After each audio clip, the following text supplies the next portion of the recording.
어릴 때부터 교회 생활을 한 사람이 아니기 때문에 저는 이게 굉장히 기독교 전통이 낯설어요. 그래서 어떤 의미에서 저는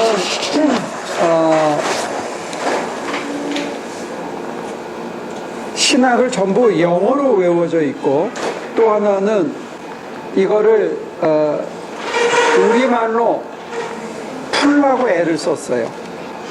그러니까 그게 어떤 문제가 있냐면, 번역서적을 읽으면 저는 너무 어려운 거예요. 한국 번역서적이 옛날 분들은 일본말로 많이 번역된 걸 다시 번역을 했고, 그 다음에 독일어 번역을 옮겼기 때문에 이 한국말 같지가 않아요. 그래서 불교 스님들이 무슨 자기네 법에 대해서 설명을 하면 이게 피부에 착착 와닿는데, 우리 문화에 이게 아직 한국 기독교는 한국 문화에, 한국 언어에 이게 착 감기질 않아요. 그게 첫째 문제예요. 그러니까 불교만 하더라도 1500년, 유교는 1200년 이상 된 전통을 갖고 있기 때문에 우리 말, 우리 문화, 우리 심성에 아주 이게 착 들어붙었는데, 기독교인들이 쓰는 언어 중에 상당히 많은 말이 은혜받았다, 믿는다, 성령의 역사, 뭐 충만, 이런 단어들이 전부 암호예요. 안 믿는 사람들에게는. 우리끼리는 다 통하는데 그게 안 믿는 사람한테는 잘 전달이 안 돼요, 말 자체가. 그 다음에 두 번째는 뭐냐면, 성경이 쓰여진 문화적인 배경이나 시대적인 배경뿐만이 아니라 경전은 설명을 필요로 해요. 그 자체가 무슨 뜻인지 좀 직접적인 표현을 하면, 동네 아줌마들이 일상적으로 쓰는, 동네 아저씨들이 자기들의 술자리나 밥상에서 쓰는 언어로 이걸 바꿔줘야 돼요.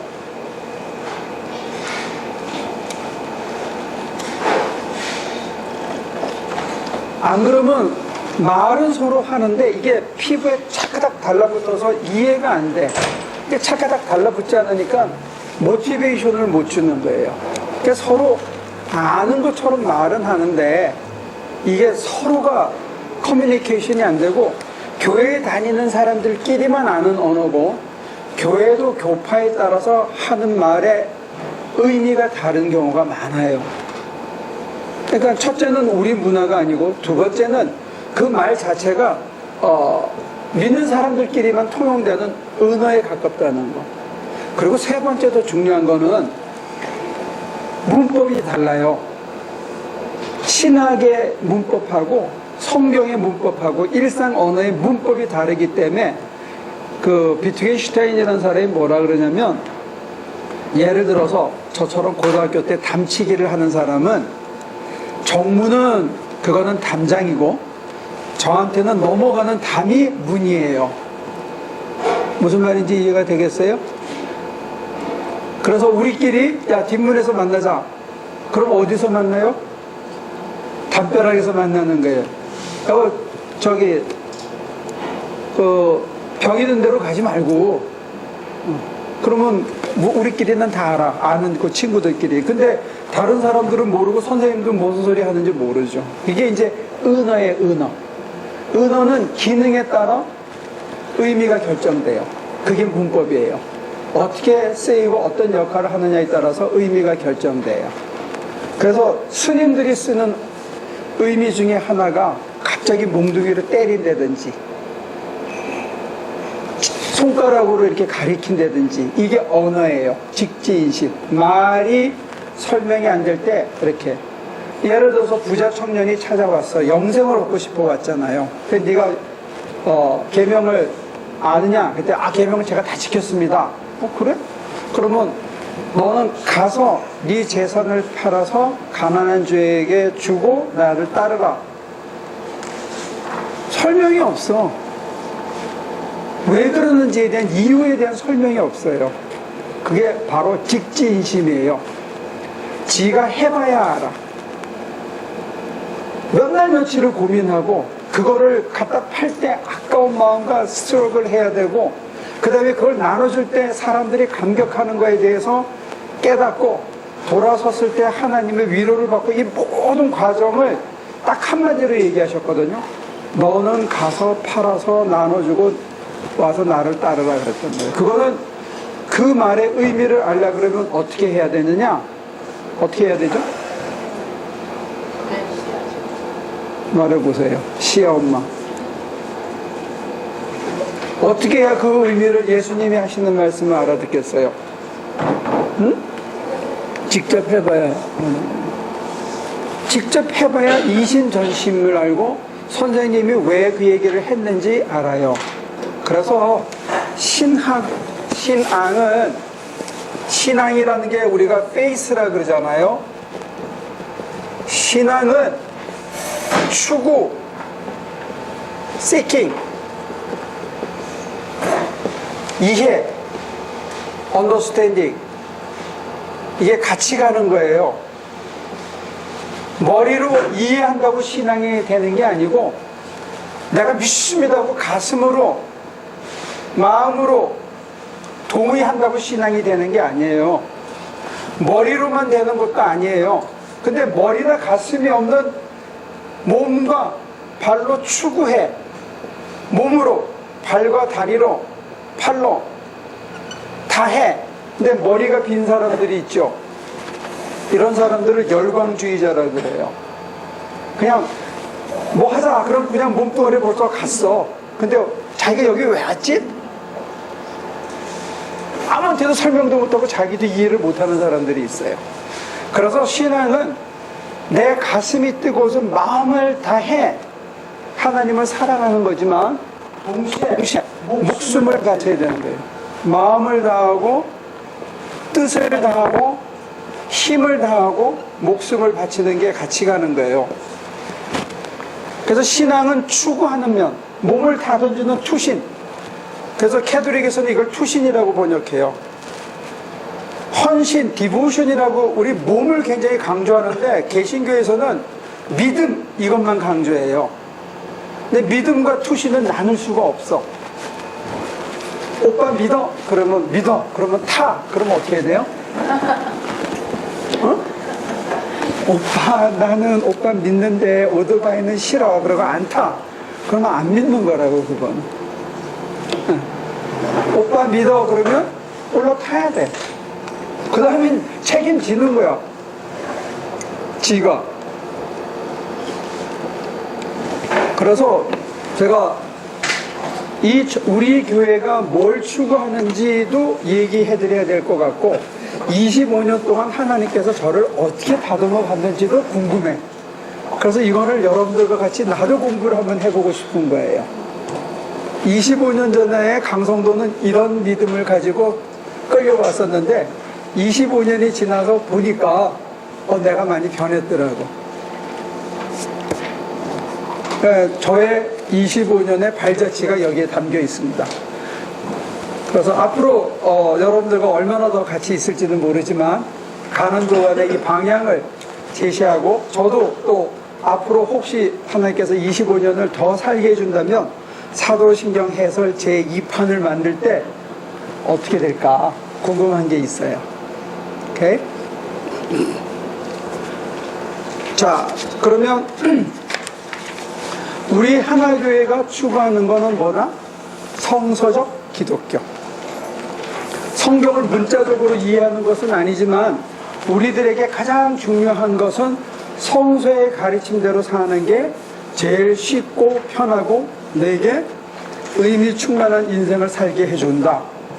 성경에는 하나님의 뜻과 하나님의 진리가 나름대로 최선을 다해서 기록 보존되어 있다. 그리고 우리에게 전달되어 있다. 그런데 이제 끝으로 한 가지 사족을 더 하고 출발하기 위해서 해요.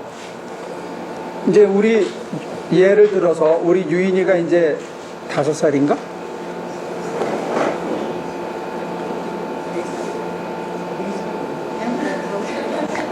아니, 걔가 5살일 거예요. 5살이 되니까 어느 날 저한테 자동차를 갖고 와서 뭘 탁 보여줘. 그러더니 얘가 지난철이 앞에 달려가지고 뭐가 촉가닥하니까 자동차가 지 혼자 쫙 펼쳐지더라고요. 근데 할아버지 이거 다시 만들어 보세요. 근데 내가 못하겠더라고. 왜냐면 제가 걔 아버지가 3살 때 그거 비슷한 걸 내가 봤어요. 그러니까 30년 이상의 노하우가 있잖아요, 제가. 근데 그 사이에 이 변신 로봇가 많이 발전을 한 거야. 그 장난감 세계에도 어마어마한 발전이 있어가지고 얘를 원상복귀하려니까 영모션이 많이 필요해. 그렇게 우겨 넣는다고 원상태로 돌아가는 게 아니고 뒤집고 꼬고 돌려야 그 속에 들어가. 성경도 그래요. 성경도 얼마나 쉬워. 믿습니다. 성경대로 하면 삽니다. 성경이 옳습니다. 다 그래. 그래 놓고 가서 네 소유를 팔아 가난한 자에게 주고 와서 너는 나를 따르라. 그러면 우리는 어떻게 해요?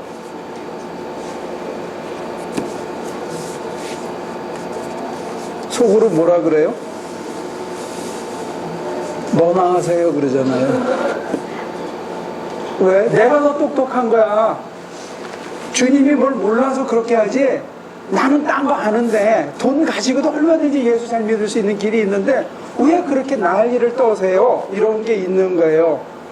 그러면 예수님이 도대체 왜 그렇게 복잡하게 하냐, 인생을. 그렇잖아. 예수님도 가끔 야, 너 돈 있냐? 그럼요. 야, 우리 저기 가서 오늘은 고기 좀 구워 먹고 저기 맛있는 데서 커피 한 잔 마시고 가자. 그럼요. 그리고 참 기분 좋게 우리 장로님이 맨날 저를 그렇게 서브해 주거든요. 나는 돈 안 갖고 다녀도 돼. 우리 장로님이 늘 있으니까. 그렇게 여유 있게 신앙생활 할 수 있는데 둘 다 거지야. 그럼 어떻게 해? 맨날 둘이서. 맥도날드 저기 시니어 커피나 겨우 둘이서 하나씩 놓고 쳐다보면서 먹어야 되잖아. 그런데 실제로 가서 해봐라. 해보면 안다. 이건 이제 행동주의에 빠질 수 있는데 하려고 그러면 어떤 일이 벌어질까요? 말은 쉽거든? 가서 팔어. 그리고 넌 날 따라와. 제자들은 배와 아버지와 그물을 놔두고 예수님을 따랐습니다. 제자들은 이랬습니다. 우리도 정말 제자의 도에 간다면 이래야 됩니다. 말은 얼마나 쉽게 간명하게 돼 있어요. 성경책은 컨텐츠 하니까 줄여서 해놨어. 근데 그 성경대로 살라 그러면 첫째, 여러분들에게는 뭐가 따라오겠어요? 시험이 따라와요? 뭐가 따라와? 한마디씩 해보세요. 뭐가 따라와? 힘들음. 우리 전도사님 뭐 어때? 네? 잘 모르겠어요? 조집사님.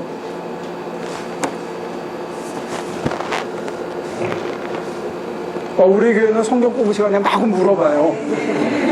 그러니까 정답은 없어. 우리가 각자 느끼는 대로 자유롭게 얘기하면 돼요. 항상 이렇게 문제를 하면 나를 이해시켜주면 하겠다는 거예요. 이해만 되면, 네. 언더스탠딩만 되면 네. 몸은 따라간다. 네. 오케이. 그러니까 지금까지 이해시켜주는 목사님이 없어서 그렇군요. 오케이. 어떠세요?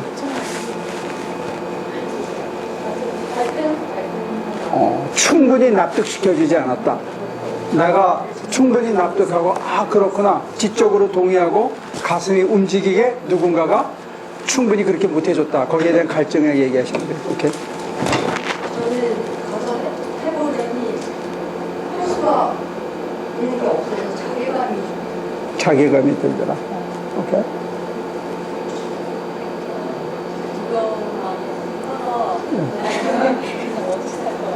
두려워서 멈춰될 것 같다. 가서 팔아서 가난한 자에게 다 주고 너는 나를 따르라. 그 말씀을 들었을 때 어떤 생각이 들 거냐. 근데 지금 우리 조 집사님이나 저기 우리 남 집사님? 네. 아니 남씨라고 그랬던 것 같은데. 죄송해요.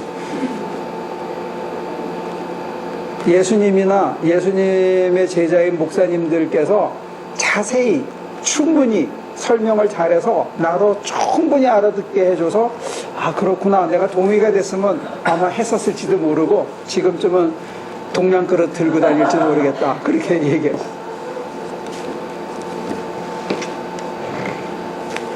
예전에는 그런 거를 뭐 들어올 감흥이 없었으니까 안 믿었으니까. 근데 믿고 나서는 마음에서 이렇게 들어서 활동.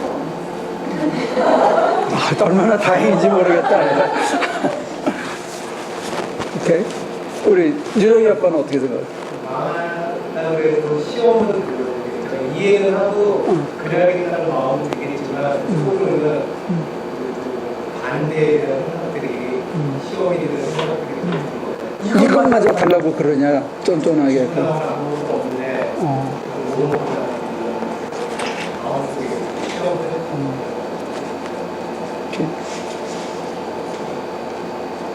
아, 저도 전에는 그냥 생각 없이 그냥 행동 뭐 그렇게 크게 생각 안 했던 것 같고요. 최근에는 그 성경에 나온 것처럼 심히 근심이 될 것 같아요. 요즘 돈이 좀 생겼나 보지. 모아놓은 게 좀 있나 보지. 저도 그 일들은요, 그냥, 불안할 것 같아요. 마음에 안 들지 몰라도.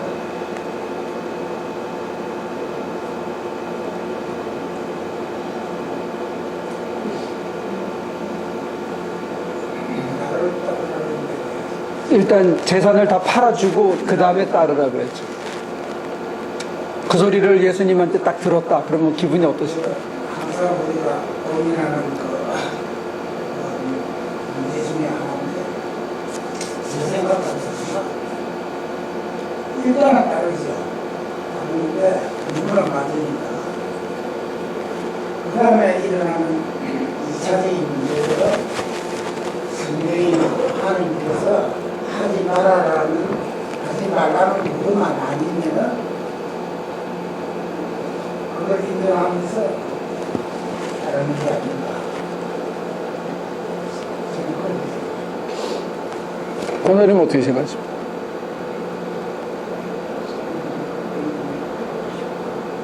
따르고 싶으세요? 오케이. 얼마나 다행인지 몰라요. 예수님께서 그렇게 우리에게 말씀 안 하신 게. 말씀하시면 헉 하는 거예요. 헉. 허걱하는 게 우리한테 있습니다.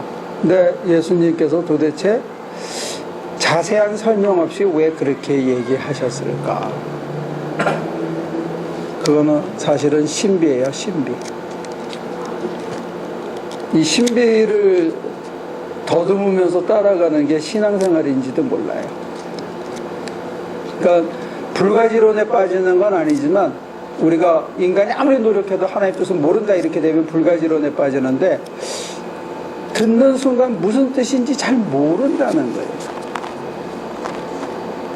확 와닿지가 않을 때도 많이 있다는 거예요. 그리고 그게 의도적으로 회피하거나 그거 말고 다른 옵션을 택하거나 내 자유를 가지고 이미 내 마음속에 딴 걸 선택하고 있기 때문에 안 들리거나 여러 가지 이유로 인해서 좌우지간 예수님의 말씀을 듣는 순간 바로 행동으로 옮기고 언제나 예수님이 옳다라는 게 가슴에 bek히기까지 참 많은 세월이 걸린다. 근데 목사님, 그렇게 예수님이 하나님대로 하는 물론 우리가 조그만 어떤 선행을 했을 때도 굉장히 기쁘고 삶에 굉장히 재밌잖아요. 희열을.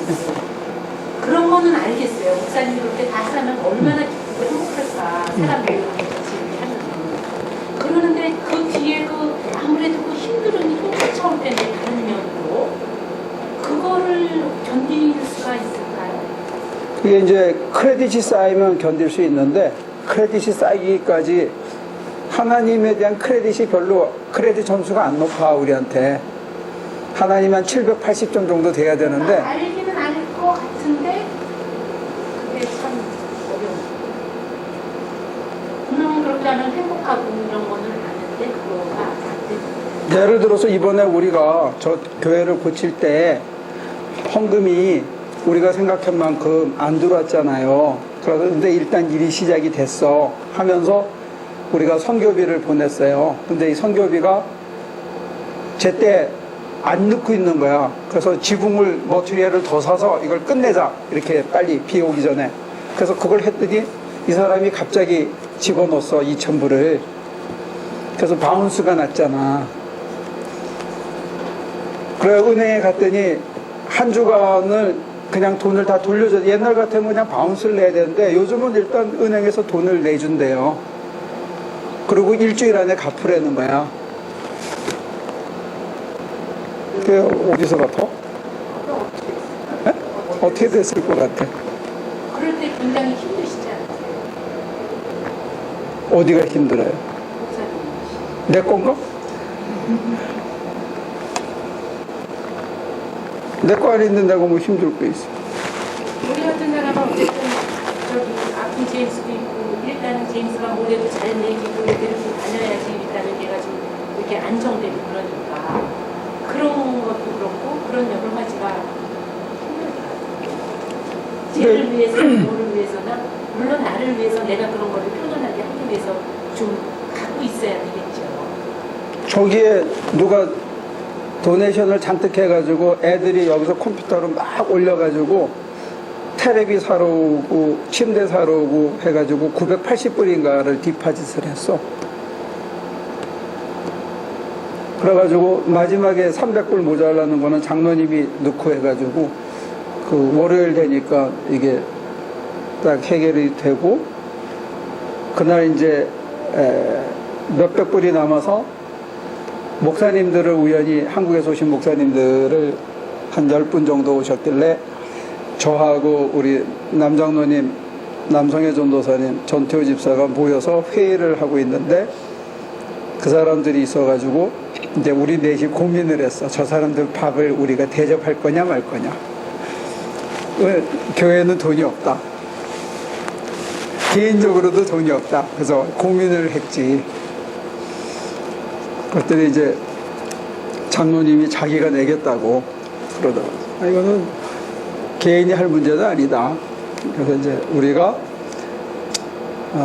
한국에서 여기까지 왔는데 목회자에 대한 대접이니까 하자. 그래서 그때 한 240불인가? 큰 돈을 썼어요. 밥값으로. 딱 사인을 하고 카톡이 하나 왔어. 그래서 보니까 목사님 저희가 이번에 1,000만 원을 지원하기로 했습니다. 8,700불. 그런 걸 우연이라 그래요. 그건 하나님이 안 해주실 수도 있는 거고 우연히 계속 누적이 되면 사람이 배짱이 생겨. 우연히 반복되면. 근데 선한 일을 하잖아요. 선한 일을 하면 하나님이 축복해 준다 그러는데 그 사이에 빠진 게 있어.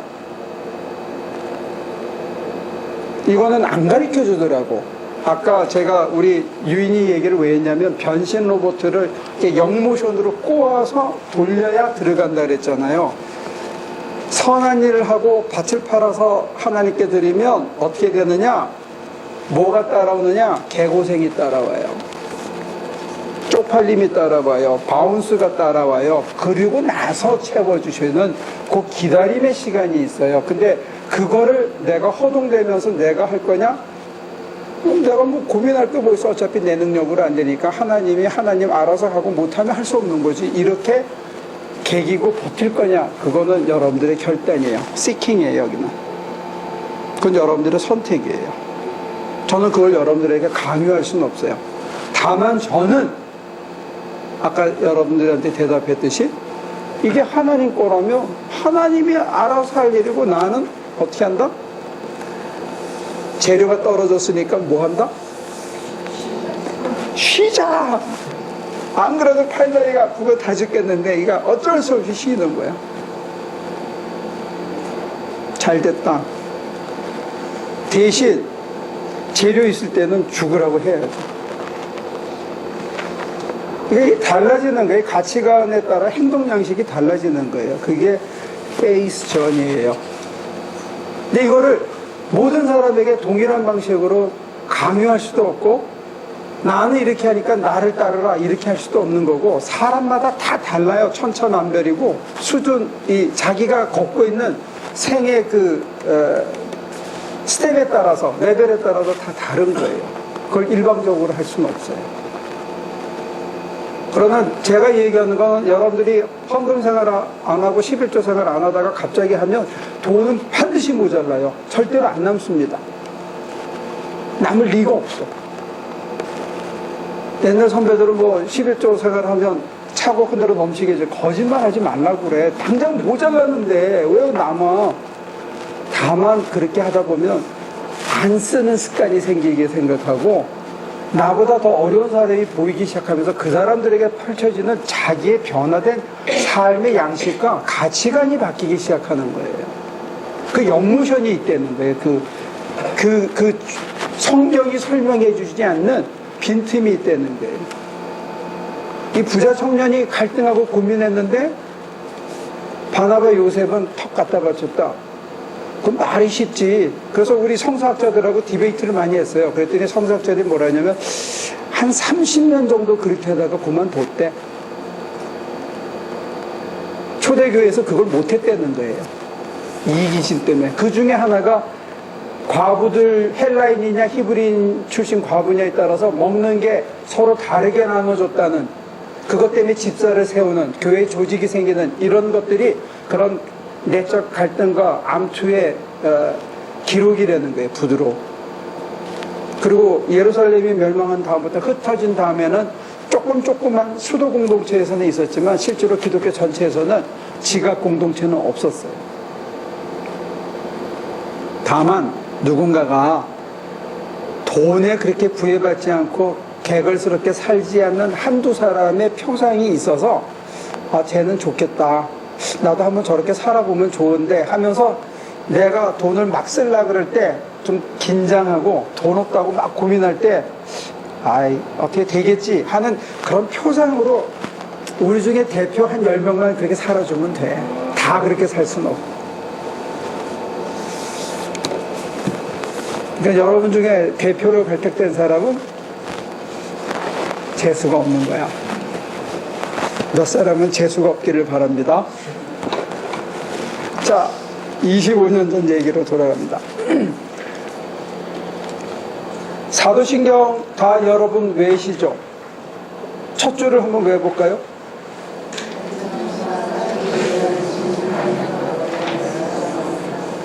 네, 저희 교회에서는 사도신경을 외우지 않습니다. 아직까지 교회 개척한 지 20년 간 넘었는데 제가 사도신경을 외우지 않는 거는, 역사적으로 봤을 때 사도신경은 이게 카다콤에서 가리켰어요. 그래서 카다쿠메라고 그래요. 카다콤은 지하 동굴, 지하 무덤에서 숨어서 가리킨 거예요. 그래서 우리가 오해를 많이 받았어요. 피를 먹고 살을 먹는 종족이라고. 왜냐하면 숨어서 믿었어야 되기 때문에, 박해 시대에. 근데 이거를 주로 과부들이 가리켰어요. 전부 목숨을 걸고 헌신하고 이제는 남은 인생 주만 위해 살겠다는 과부들을 디아코니스라고 그래요. 여집사들이라고 그러는데, 이 여집사들이 교리 교사들이었어요. 그래서 그들이 가리킨 거예요. 1년이고 3년 정도 초신자가 오면 3년을 지하에서 의식화 교육을 시킨 거예요. 그 다음에 완전히 이제는 내가 핍박 앞에서도 입으로 고백할 수 있는 거예요. 지금은 입으로 고백하는 게 쉬운 거지만 그때는 입으로 고백하는 게 어려웠던 시절이었어요. 왜? 박해 시대였기 때문에. 내가 크리스찬이다 라고 들켰을 때, 예, 저는 예수를 믿습니다, 그러면 그냥 사자밥이 되거나 그런 상황이었기 때문에, 사도신경은 언제 처음으로 외우느냐? 공부가 다 끝난 다음에 세례 받고 나서.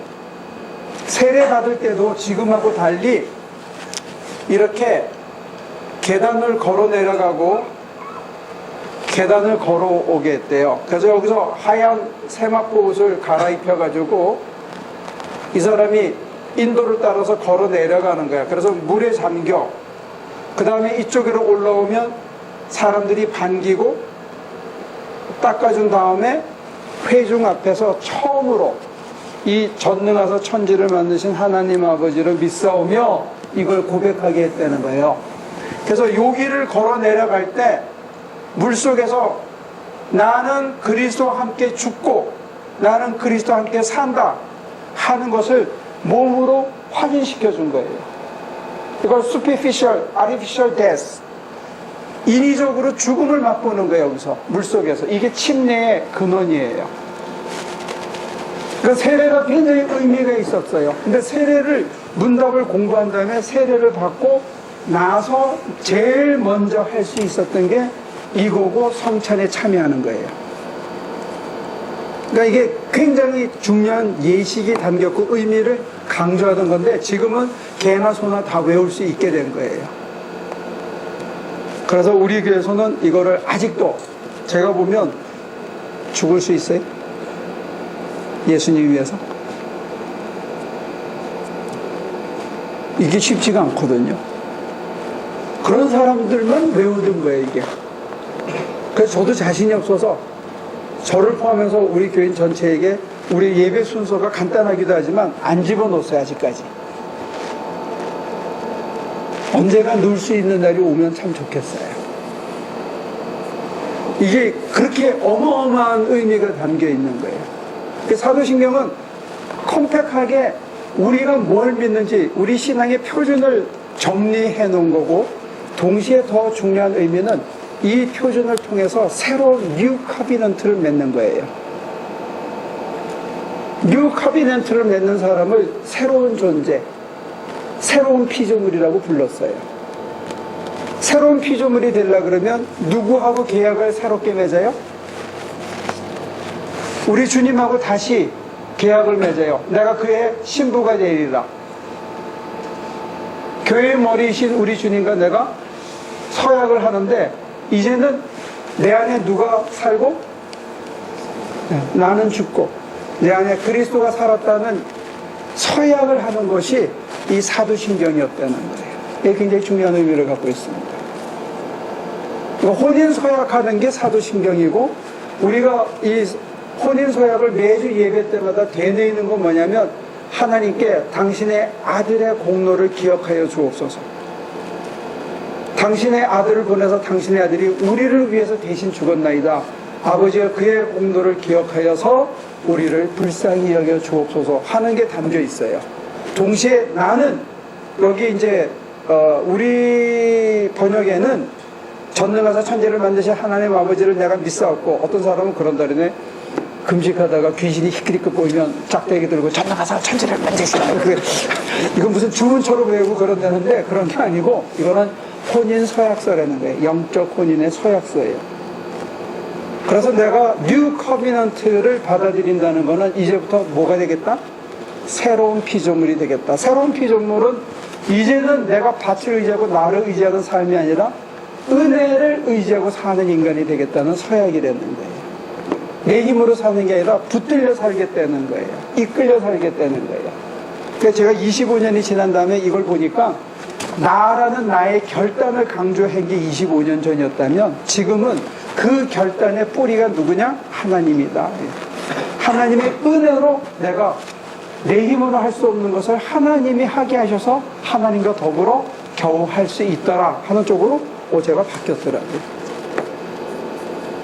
그래서 새로운 피조물이라는 건 뭐냐? 은혜 안의 삶을 이제부터는 사는 거고 은혜에 이끌려서 사는 거고 그래서 헨리 나우에는 기독교인이 뭐냐? 헨리 나우이 아니라 헨리 나우엔에게 가장 많은 영향을 준 해방신학자 구티에레즈가 뭐라고 기독교인을 개념 규정했냐면 성령의 인도를 따라 그리스도를 따르는 삶. 클리어해요. 그리스도를 따르는 자, 이게 중요하거든요. 그리스도가 가신 발자취를 나도 십자가를 지고 그리스도가 가신 길을 따르는데 내 힘으로 가는 게 아니야. 누구에 의해서? 성령의 인도를 따라. 얼마나 클리어한지 몰라요. 이 사람들은 성령의 인도를 이렇게 느끼는 거야. 영적 센시티비티가 있어가지고.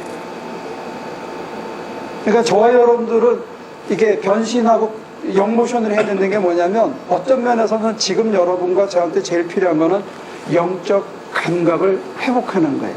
그래서 성령이 나를 이끄시는 걸 느껴야 따라갈 수가 있어. 그게 은혜 안에 살아가는 거예요. 그러니까 지금 밭을 팔아서 예수님 발 앞에 왜 못 내려놨냐? 영적 감각이 죽은 거야. 주님을 만났는데 그가 메시아인지 모르는 거야. 눈앞에 두고도. 그가 하나님의 아들이라는 걸 확실히 알았다면, 이해했다면, 그걸 믿었다면, 그분이 나보다 훨씬 낫고 창조주라고 믿었다면 하는데 믿음이 없었던 거죠.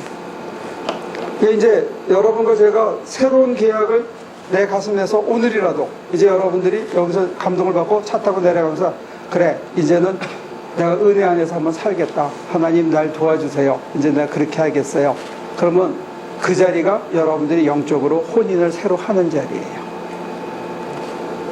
그러면 이제 그때부터 사도신경을 외울 수 있게 되는 겁니다.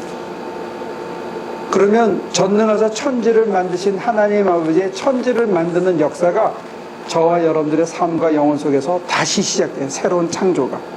그러면 그런 사람들을 새로운 피조물이라고 불러요. 새 언약, 새로운 존재, 새로운 피조물. 보라 옛 것은 지나고 새 것이 되었도다. 이게 이제 거기 시작입니다.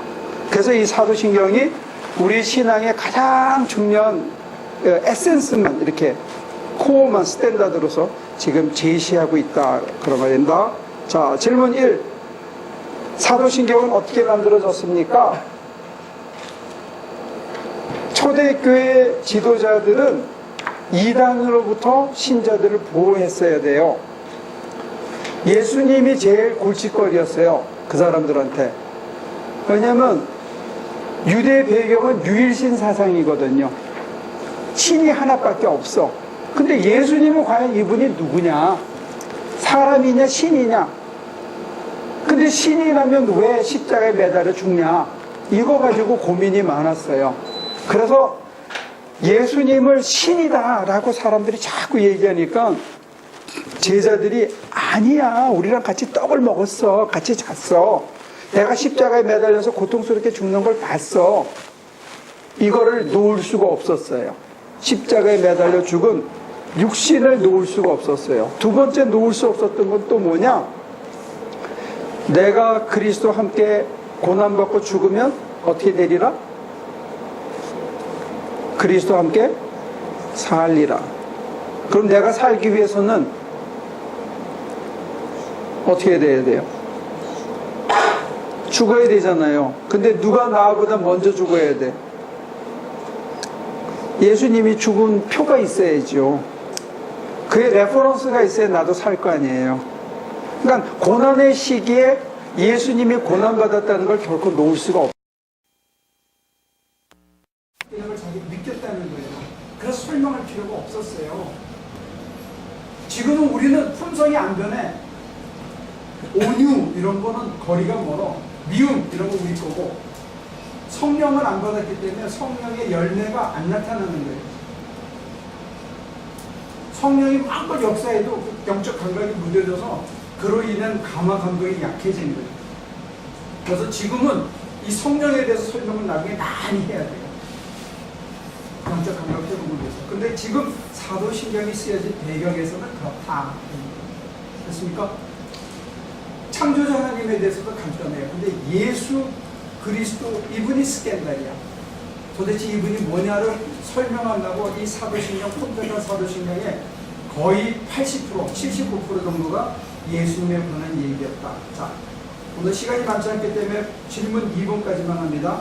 내가 믿는다 하는 것을 어떻게 이해해야 합니까? 믿음의 주체는 나입니다. 25년 전에는 제가 이렇게 썼습니다. 지금은 고쳐야 될 것 같아요. 믿음의 주체는 은혜로 덧입혀진 하나님, 나, 공동체가 믿습니다. 은혜로 덧입혀져야만 믿어지는 거예요. 하나님과 한 덩어리가 되어야만 믿어져요. 근데 이 믿음은 혼자 믿는 게 아니고 같이 믿는 거예요. 여러분이 이렇게 같이 지내다 보면 하나교회 교인들의 믿음의 색깔은 어쩔 수 없이 다른 교회 교인들의 믿음의 색깔하고는 조금 차이가 나요. 우리끼리는 몰라. 거기서 거기 같은데 다른 사람이 보면 조금 달라. 다른 이유 중에 하나가 우리는 이걸 강조해요. 몸뚱아리로 뛰는 거. 인간이 바뀌어야 되는 거. 요걸 좀 강조하는 편이에요. 저희들이. 그렇다고 뭐 크게 잘하거나 크게 뛰어난 것도 아닌데 요 부분에 대해서 놓치지 않으려고 발버둥을 친다. 그것만 조금 달라요. 됐습니까? 그런데 저것도 내 힘으로 하는 게 아니다. 하나님이 도와주셔야만 합니다. 은혜로 덧입혀져야 된다. 이거를 전통적으로 감리교에서는 시너지라고 불렀어요. 유기적 협동. 그런데 저는 감리교 목사님들이 들으면 장로교 색깔이 강하다고 얘기할지 몰라도 하나님의 100%와 인간의 100%가 아니고 하나님의 은총이 덧입혀진 내가 하나님의 은혜로 하나님과 더불어 하는 거기 때문에 양으로 따진다면 대 1도 안 되는 내가 한 것이라고는 사실은 아무것도 없는 것만 같은 단지 여러분이 앞서서 못한다고 미리 딴지를 걸거나 오늘은 쉬었다가 한다고 미리 결정을 짓거나 오늘은 다음에 할게요 하고 미루거나 이것만 안 하면 할 수 있다고 저는 믿어요. 그러면 하나님은 왜 그러냐? 하나님은 우리의 자유를 굉장히 존중해 주시는 거예요.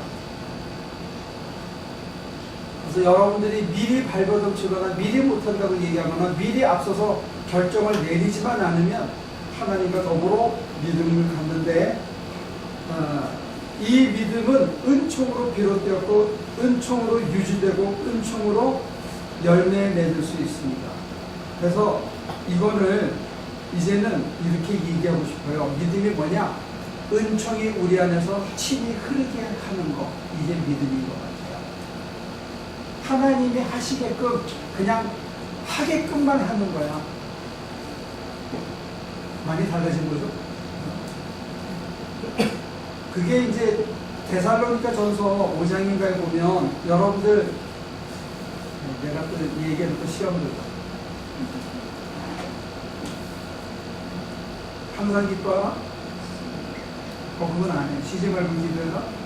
감사해 감사해라. 그래요 감사해요. 그 다음에 뭐냐면 성령을 소멸치 말아요. 더 중요한 게 그거예요. 그 다음에 그 뒤에 이어져서 뭐냐면 하나님께서 너희 안에서 친히 굉장히 중요한 겁니다. 그 여러분들 집에 가서 꼭 읽어보시기 바랍니다. 하나님께서 너희 안에서 친히 너의 영과 육과 혼이 완전히 거룩해지도록 너희 안에서 역사하기를 바랍니다. 주 예수 그리스도 오시고 그분은 신실하시니 반드시 그 약속을 이루실 줄로 믿습니다. 이게 돼 있어요. 이루시리라. 그러니까 누가? 하나님께서 어디서? 우리 안에서 어떻게? 친히 무엇을? 우리를 완전히 영과 육과 혼이 완전히 거룩해 주도록 하나님이 역사하고 있어. 언제? 여러분들이 아골 골짜기에 끌려가 있을 때, 여러분들이 원수의 목전에서 개망신을 당하고 있을 때, 여러분들이 푸른 초장에 있을 때, 여러분들이 쉴만한 물가에 있을 때, 언제 어디서나 어떤 상황에서도 하나님이 우리 안에서 뭐라고 계시다고요? 친히 완전히 거룩해지도록. 완전히 거룩한 분은 딱 한 분 있습니다. 누구? 하나님. 하나님 한 분만이 선하시고 하나님 한 분만이 완전히 거룩하게 그걸 이루시니까 예수 그리스도가 되시고 예수 그리스도 속에 이루신 그 하나님께서 지금 어디서? 우리 안에서 내 안에서 하고 계시기 때문에 우리가 뭐 할 수 있어요? 항상 기뻐할 수 있어요. 왜? 내 기뻐의 원수 목전에서 이것도 나를 완전히 거룩하게 은행에 바운스가 나는 것도 뭐 하기 위해서? 완전히 거룩하게 했는지 아니면 네가 이럴 때 되면 초조하고 불안에 떠는지 떨지 말아야 되는 거야. 두려워 말라. 바람을 잠잠케 하시는 이가 그것을 해준다는 걸 신뢰할 수 있는 인간으로 완전히 거룩하게 될 때까지 되도록 하나님이 역사니까 항상 기뻐하고 쉬지 말고 기도하고 범사에 감사할 수 있는 거예요. 그냥 감사하고 앉아야 뭐가 감사해 감사하겠나. 하나님의 일을 할 때 바운스를 낼 수가 있어요. 하나님이 치사한 거. 목사 쪽팔리면 그렇잖아요. 근데 감성도 저렇게 더 시켰다고 죽으면 안 되겠다. 더 오래 부려 먹어야 되는데 너 쉬어라. 끌고 놓고 입을 막든지 눈을 막든지 맞아야 될 거예요. 아무튼 저는 그렇게 고백합니다. 여러분들한테도 그런 재수없는 일들이 일어나기를 부탁합니다. 이럴 때 아멘 해야 되는데. 자, 이 말씀은 은총으로, 이 믿음은 은총으로 비롯되었습니다. 이 고백은 은총 아래서의 나의 결단을 요구합니다. 근데 이 나의 결단 앞에 한마디를 더 넣어야 될 것 같아요. 영어로는 passive and receptive, 수동적이며 포용적인 결단이라고 봐요. 내가 의지적인, 자발적인, 뭐 용감한 이런 게 아니고 하나님이 하시게끔 내가 받아들이고 하나님이 하시게끔 내가 수용하고, 그래서 내가 어떤 면에서는 몰려서 어떤 면에서는 어쩔 수 없이 너 힘들지? 아니면 너 애썼다? 아니면 이거 네 거냐? 그럼 네가 해야지. 그럴 때 내가 그냥 말없이 수용하고 벌떡 일어나서 일할 수밖에 없는 이런 수용. 그러니까 여러분과 저에게 필요한 게 뭐냐면 역설적으로 영적 감각이 예민해져 있으면 하나님의 개별적인 개인적인 위로와 용기 주심을 들을 수 있게. 그래서 여러분들이 푹을 자는데 귀에다 대고 일어나야지. 들었어요? 제가 너무 작게 해서 못 알아듣지만 여러분들이 풀풀 주무시고 있는데 귀에다 대고 하나님이 조용하게 너 일어나야지. 그럼 어떻게 하겠어요? 5분만 5분만 이러고 돌아놓으면 그냥 자는 거야. 그럴 때 여러분들이 이렇게 기도하면 좋겠어요. 하나님 도와주세요. 눈이 안 떨어져요. 도와주세요. 그러면 어느 순간에 이렇게 톱니가 돌아가다가 클릭하듯이 팔팔 하고 고개가 일어나고 어깨가 떠지고 엉덩이를 바닥에 딛는 순간에 하나님의 위로하시는 세밀한 음성을 들으실 수 있을지도 모릅니다. 그러면 목사나 누구나 지금까지 전혀 듣지 못했던, 지금까지 전혀 느끼지 못했던 어떤 위로와 힘과 아 그렇게 해야 되겠구나 하는 깨달음이 오면서 그래서 일어납니다. 그게 우리의 신앙의 유일한 근거예요. 여러분들이 귀에다 대고 하나님께서 일어나야지 그러면 어떻게 하라고요? 응? 5분만? 5분만 더 자고 그렇게 3번만 더 하면 그 다음에 안 깨우셔. 한 1년 동안. 여러분이 힘들더라도 하나님 눈이 안 떨어져요. 좀 도와주세요. 그렇게 영모션을 먼저 해야 돼요. 그리고 해가 깨면 2-3시간 들자도 몸이 조금 나른한 것 외에는 어떻게 이렇게 마음이 편할 수가 있지 하루 종일? 그런 감각. 사람이 조금 육신의 힘이 나른해야 이상한 생각, 나쁜 짓을 안 하는구나 하는 깨달음. 그 다음에 참 내 주변에 힘들고 어렵게 사는 사람들이 너무 많구나 하는 이웃에 대한 열려진 마음들. 하나님이 내 손가락과 내 입술을 통해서 전화하게 하고 카톡하게 해서 주위 사람들을 돌보고 위로하게 하는 그 변화에 내가 쓰이고 있다는 감동. 그래서 범사가 감사해집니다. 내 자연이 그렇게 작지 않다. 오늘 하루가 살아있는 게 이렇게 좋은데 내가 모르고 살았네 하는 것들이 사실은 어디에서 시작된다고요? 일어나야지. 나 너랑 말하고 싶어. 그때 여러분들이 5분만 하지 않기를 바랍니다. 하나님 도와주세요. 눈이 안 떨어져요. 한번 더 자야 되는데 아침에 그런 변명이나 그런 한거하지 말고 이렇게 몸이 벌떡 일어나면 여러분들이 세상에서 제일 좋은 거를 그날 구할 거예요. 자, 결단을 요구하는데 이게 수용입니다. 하나님께서 하나님의 일을 친히 행하시도록 우리는 그저 하나님이 옳다고 믿고 하나님한테 소망을 갖고 하나님을 더 사랑하고 신뢰하는 그렇게 한번 해보면 어떤 조금씩 크레딧이 쌓일지 뭐. 오늘은 여기까지만 하죠. 오늘은 수업을 드렸고 다음 주에 이어서 또 만나요. 한 주간 잘 지내시기 바랍니다. 건강하시고